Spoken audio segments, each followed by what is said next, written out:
You know, I went to Manhattan a couple times. I went to a Wu Tang session with like all them Wu Syndicate dudes, and I was just a kid, like 16 in there. And nobody knew who I was. I was just with my man, just smoking in there and just being around. Like, you know what I mean? Like I was just soaking up game, and I felt like, then I would learn those things and I would bring it back to the hood, and I would tell my whole clique. I'd be like, yo, look, I met this studio guy. We could go record here, or we could go record here, and it helped us because we really. I always knew our personalities and our characters stood out, right? Pardon me, that was a phone call. I always knew our characters and our personalities stood out. So I knew that once we got into buildings or got into spaces, people were gonna remember us. Right. And then from there, like that helped us our confidence because we just knew like, yo, we kind of stand out. You So, know what I mean? so I like that you keep saying we. That's fascinating. There's some people that like to say I a lot, and you're saying we a lot already at this point. Who's the we? Hmm.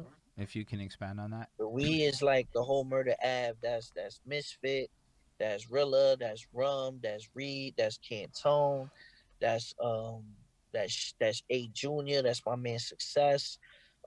Everybody. The whole team. That's Size.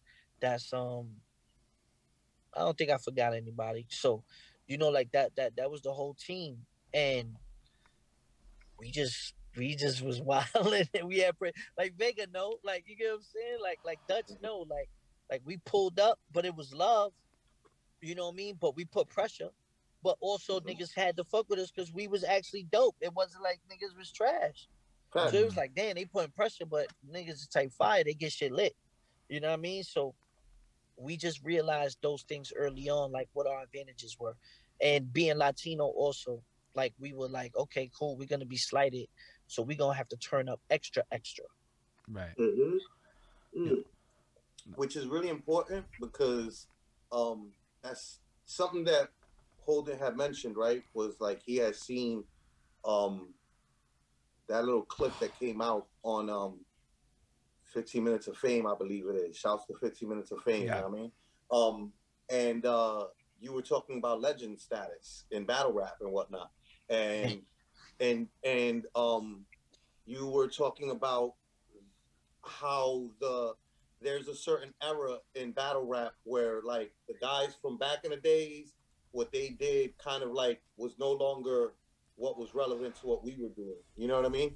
And you mentioned how you were you are a legend, and you mentioned how you're representing for Latinos.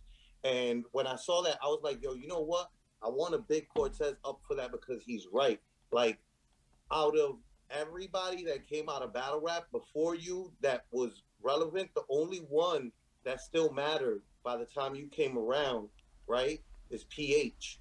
So for your name to be up there with PH in like in a certain like category that there's no other people who else really is in that category, you know. Now they might have came along a couple names, you know, but like it's still not that level, you know. It's still not PH, Cortez, like what you guys did representing for Latinos, like Mm-hmm. that's you know, like you and me are Huge. you and me are contemporaries. You know what I mean? So like when I saw you battling, I looked at you as like my competition immediately.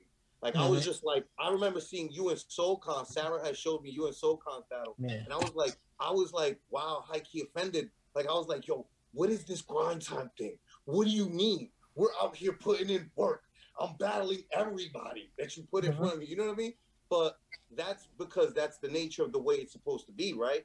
But Yeah. like fast forward to now and looking back from then till now, that's only you there. You know what I mean? Like those other names of Latinos, we really did not do what you did.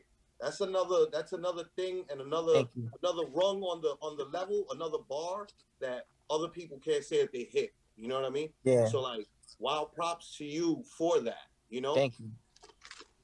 Thank you. I didn't look at it. I never looked at it as competition. I just looked at it as me. I didn't even realize I was representing such a demographic. I was just hungry and I was just trying to put me and my team on. I just wanted the block to respect me. You know, as time went on, I realized like, yo, I got a lot of responsibility. You know, Yeah. and at the same time, it was crazy because everything was going from DVDs to Yeah. World Star, Grind It was Time, going from DVDs to Lions Den, online. URL. So Hmm. it was like the transition was just like you know what I mean, like just a turn of a page, new era, you know. And I'm still blessed to be one of those guys that was there at that time. I'm super blessed for that, Super you blessed. know. Yeah, But I'm absolutely. you know, I could have dropped the ball too because I Yeah, didn't really realize, you know what I mean? And I look at it now when I even sit there now and say I still could have done more. You know, if I really would have known what I know now, you know what I mean? But that's how how it turns out. But yeah, you know, I appreciate that because you know, every time I step on that stage now, I feel like I represent us. yeah, absolutely.